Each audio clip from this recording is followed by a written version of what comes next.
नमस्कार दोस्तों, 8 PM में आपका स्वागत है। चौधरी बीरेंद्र सिंह आज किसानों के आंदोलन में कूद गए हैं। हरियाणा की राजनीति के लिए बड़ी बात है। आज हम इस पे चर्चा करेंगे कि चौधरी बीरेंद्र सिंह जी की आखिर क्या मजबूरियां थी जो उनके बेटे एक तरफ से भाजपा के सांसद हैं। पिपली कांड के बाद जो 3 सदस्यीय सांसदों की कमेटी किसानों से बात करने के लिए बनाई थी, उसमें खुद बृजेंद्र सिंह शामिल थे। लेकिन अब चौधरी बीरेंद्र सिंह, जो चौधरी छोटूराम के उत्तराधिकारी खुद को बताते हैं, उन्होंने राजनीति में किसानों के आंदोलन में कूदने का फैसला किया है। दोस्तों, एक हरियाणा में जर्नल परसेप्शन बनी हुई है। जनरल लोग बातचीत कर रहे हैं कि वो 2 नावों की सवारी कर रहे हैं। लेकिन जो आदमी 50 साल से राजनीति में हो, जो आदमी चौधरी छोटूराम के नातिन हो और जो कांग्रेस जैसी पार्टी में सालों तक रहे हों, जिन्होंने बड़े बड़े पदों पे देखा है, अगर वो कोई कदम उठाते हैं तो उस कदम के अपने एक मायने होते हैं।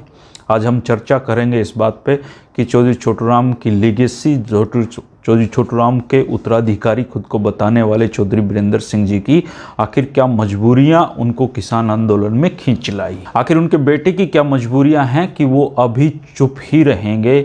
उचाना हलके की राजनीति का इस पे क्या प्रभाव पड़ेगा और इसका जज्बा के साथ क्या कनेक्शन है, आज हम इस सवालों के जवाब तलाशने की कोशिश करेंगे। देखिए दोस्तों, चौधरी बीरेंद्र सिंह जी की एक पुरानी महत्वाकांक्षा है मुख्यमंत्री बनने की, और राजनीति में स्वाभाविक है कि सभी की महत्वाकांक्षाएं रहती होंगी सर्वश्रेष्ठ पद पाने की। लेकिन चौधरी बीरेंद्र सिंह उन आम राजनेताओं से थोड़ा खुद को ऊपर समझते हैं, क्योंकि चौधरी छोटूराम का नाम उनके साथ जुड़ा हुआ है। अब चौधरी छोटूराम जी के नातिन हैं। देश का इतना बड़ा किसान आंदोलन चल रहा है, 22 दिन से लोग कड़कड़ाती ठंड में बैठे हुए हैं, रोज जाने जा रही हैं। लेकिन इतिहास उनसे यह सवाल पूछता कि जब दिल्ली में किसान आंदोलन हो रहा था, दिल्ली में जब किसान अपने हकों के लिए बैठे थे, तब चौधरी छोटूराम का वारिस कहाँ था? तब चौधरी छोटूराम की विरासत के उत्तराधिकारी बताने वाले चौधरी बीरेंद्र सिंह कहाँ थे?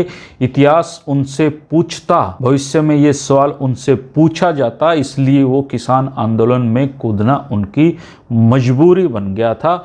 और वो चूंकि सियासत में हैं और सियासत का हर खेल समझते हैं, आने वाले चुनावों पे भी नज़र है, और एक तरीके से उन्होंने किसान आंदोलन में कूदकर खुद को अन्य नेताओं से भी आगे कर लिया है, जो अभी तक खामोश बैठे तमाशा देख रहे हैं। देखिए दोस्तों, चौधरी छोटूराम किसानों के मसीहा थे, चौधरी छोटूराम किसानों के मसीहा हैं और रहेंगे। उनके जैसा कोई पैदा नहीं हुआ है और होने की संभावनाएं भी नहीं हैं। लेकिन कम से कम चौधरी बीरेंद्र सिंह पर यह भारी दबाव रहा होगा कि वो किसानों की जब बात चल रही थी, किसानों के सेंटिमेंट्स जब चरम पे थे, तो वो चुप क्यों बैठे हुए थे। इसलिए उन्होंने राजनीति में जो किसान एक्सेप्शनल केस बताते हुए इसको किसानों के साथ जाने का फैसला किया है।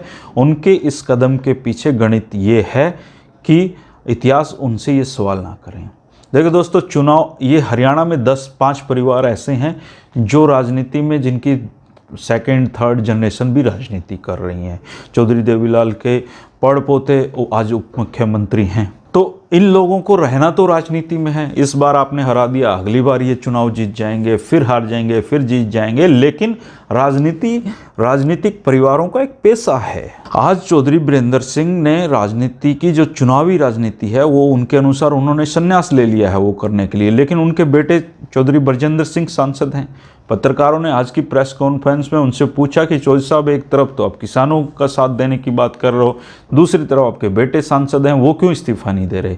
तो उन्होंने मुस्कुराते हुए और बड़ी सफलता के साथ इस सवाल का बचाव इस तरीके से किया कि चौधरी बीरेंद्र सिंह, एक लीगेसी उनके साथ है चौधरी छोटूराम की, इसलिए मैं किसानों का साथ दूंगा। लेकिन मेरा बेटा जिसने राजनीति में आने का फैसला किया, वो उसका फैसला खुद का था। मैंने उसको टिकट दिलाने में मदद की और प्रधानमंत्री नरेंद्र मोदी को चिट्ठी लिखी। लेकिन आज वो सांसद है, तो इस बात का जवाब चौधरी बृजेंद्र सिंह ही देंगे। यानी कि पिता ने खूबसूरती के साथ बेटे के साथ फिलहाल अलग कर लिया है खुद को। लेकिन उचाना हलके की जो राजनीति है, उसमें आज उनका ये कदम उनको कहीं ना कहीं आगे ही लेकर जाएगा। दोस्तों, जब भी उचाना हलके के बारे में एक तो बात फेमस है कि जब भी चौधरी बीरेंद्र सिंह को उचाना हलके के लोगों की ज़रूरत थी, उचाना हलके के लोगों ने उनको हराया है, लेकिन जिताया भी है। लेकिन जब खास ज़रूरत उनको होती है, तब उचाना हलका साथ नहीं देता है। इस बार उनको लग रहा था कि जब जब भी उनकी मुख्यमंत्री बनने की महत्वाकांक्षाएं परवान चढ़ती हुई दिखाई दी हैं, उचाना हलके ने उनको डुबोया है। खैर, राजनीति में रहना है, वो नहीं तो परिवार के लोग राजनीति करेंगे। अब दिक्कत ये है कि उचाना हलके में अगला चुनाव निसंदेह उनके परिवार से कोई लड़ेगा, लेकिन उप मुख्यमंत्री दुष्यंत चौटाला के खिलाफ जो सेंटिमेंट्स लोगों के हैं, उनको चयन दोनों में से एक का ही करना है। दोनों राजनीतिक परिवार हैं, तो अब ये उनके पास माइलेज हो गया कि जब किसान तंग थे, किसान आंदोलन कर रहे थे, तो मैं तो बोला था कम से कम उनके पक्ष में, मैंने तो आवाज़ उठाई थी। अब उप मुख्यमंत्री दुष्यंत चौटाला जी तो कुछ बोल नहीं सकते, मजबूरियां हैं, वो इस्तीफा भी नहीं दे सकते, मजबूरियां हैं, क्योंकि उनकी ही पार्टी के विधायक उनके साथ नहीं हैं। आप जोगीराम सिहाग और चौधरी बीरेंद्र सिंह की एक अलग ही केमिस्ट्री आज देखने को मिली है। ये तो एक तरीके से चिढ़ाने वाली बात होगी उप मुख्यमंत्री दुष्यंत चौटाला को। जोगीराम सिहाग उनके साथ जाकर उनको चिढ़ा रहे हैं। सरकार के निर्दलीय विधायक जो समर्थन दे रहे थे, उनमें से काफ़ी किसानों के सेंटिमेंट के साथ हैं, भले ही मजबूरियों में सही, लेकिन आने वाले अगले 10-15 सालों तक किसानों को इग्नोर करना मुश्किल होगा। भाजपा ही सही, भाजपा चाहे इनको कुछ किसानों की मांगे पूरी करे या ना करे, लेकिन ये सच्चाई है कि आने वाले 10-15 सालों तक किसानों को कोई इग्नोर नहीं कर सकता है, कोई भी ताकत उनको इग्नोर नहीं कर सकती है। और ये किसानों का मुद्दा कम से कम उत्तर भारत में जो नेता हैं, जो इस घड़ी में किसानों के साथ खड़े हुए नहीं दिखाई देते हैं, या जो अपनी मजबूरियों के चलते चुप हैं, आने वाले समय में उन्हें दिक्कतों का सामना करना पड़ेगा। किसान हिसाब तो मांगेंगे, और जो कम से कम आज जिस पद पे हैं, और अगर वो सरकार का हिस्सा हैं या सांसद हैं या विधायक हैं, उनकी तो ये जिम्मेदारी बनती है कि वो किसानों के सेंटिमेंट्स के साथ खुद को जोड़ें। और अगर आप वो नहीं जोड़ते हैं तो किसान उनसे जवाब मांगेंगे।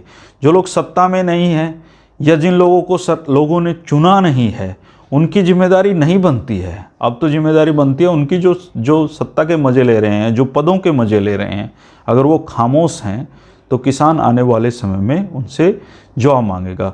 चौधरी छोटूराम के वारिस खुद को बताने वाले चौधरी बीरेंद्र सिंह ने इस मामले में दूसरे नेताओं से खुद को 2 कदम कम से कम आगे तो किया है इसमें, लेकिन बहुत सारे लोग तो राज के मज़े ले रहे हैं, चुपचाप बैठे देख रहे हैं। दोस्तों, किसानों की राजनीति में उन्होंने खुद कहा है, चौधरी बीरेंद्र सिंह ने कहा कि मैं 50 साल से राजनीति में हूँ, और 50 आप मेरे से वो नहीं कहलवा सकते जो कहलवाना चाहते हैं।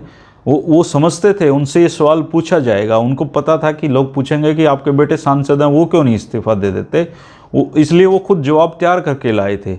लेकिन किसानों की राजनीति में उन्होंने कूदकर कम से कम इतिहास में खुद को इस कलंक से ज़रूर बचा लिया है कि जब किसानों का मुद्दा इतने बड़े स्तर पर उठाया जा रहा था, तब चौधरी छोटूराम के उत्तराधिकारी बताने वाला एक व्यक्ति चुप था। उन्होंने इस कलंक से इसको बचा लिया है। जोगीराम सिहाग जो बरवाड़ा हलके से जजपा के विधायक हैं, वो चौधरी बीरेंद्र सिंह जी के साथ दिखाई दिए हैं। ये एक अलग कहानी है, क्योंकि अगर उचाना हलके में राजनीति दोनों के खिलाफ है, दोनों परिवारों का टकराव सुनिश्चित है। आने वाले समय में ऐसा तो होगा नहीं दुष्यंत जी कह दें कि मैं उचाना से अपनी सीट खाली कर रहा हूँ। हालांकि राजनीति में कुछ भी पॉसिबल है, लेकिन लगता नहीं है। तो यहाँ पे टकराव सुनिश्चित है।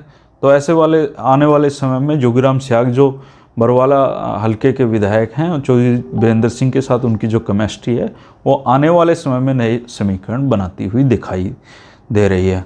आज किसानों के धरने पे बॉक्सर विजेंद्र सिंह पहुंचे हैं, सोशल मीडिया पे वो छाए हुए हैं। किसानों के सेंटिमेंट्स के साथ जो भी जा रहा है, भले ही मजबूरी में जा रहा हो, भले ही पब्लिसिटी में जा रहा हो, या भले ही किसानों के मदद करने के सच्चे इरादे से जा रहा हो, आज के दिन जो किसानों की मदद कर रहा है, किसान उसको सिर पे बिठा कर रखेंगे। और जो किसानों के साथ नहीं दिखाई दिया है, इस आंदोलन का परिणाम वैसे कुछ भी हो, लेकिन जो किसानों के साथ नहीं होगा उसको जवाब देना पड़ेगा। और ये जवाब उन लोगों पे ज़्यादा देना पड़ेगा, उन लोगों को जो किसी ना किसी पद पर बैठे हुए हैं। दोस्तों, हरिभूमि के साथ जुड़े रहिए, हम लगातार इस किसानों के मसले पे चर्चा करते रहेंगे। शुक्रिया, नमस्कार।